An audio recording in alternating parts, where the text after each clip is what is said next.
For today's video nga dadayo ang mga person sa Quiapo para mag food trip. Kaya naman samahan nyo kaming tikman ang trending at sikat na pansita ni Aling Waway. Pero bago ang lahat, dumaan nga pala muna kami sa simbahan ng Quiapo. Sabi ko nga magbawas muna kami ng kasalanan bago gumawa ulit, charis.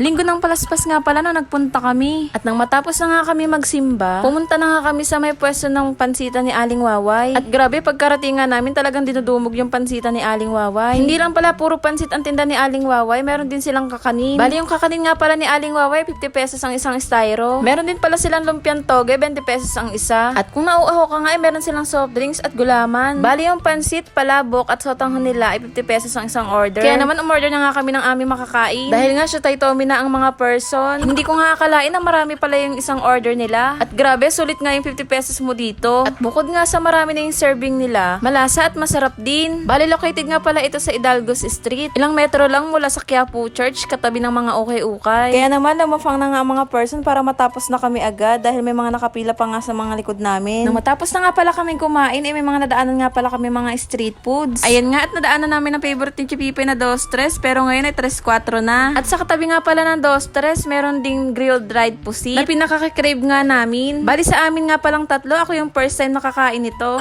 Kaya naman hindi ko nga pala alam yung lasa nito kung adobo ba o kaldereta, charis. At nung matikman ko nga ay medyo crunchy siya. At perfect na perfect nga pala siya sa may suka na may maraming sibuyas. Kaya naman inubos na nga namin yung sibuyas, charis.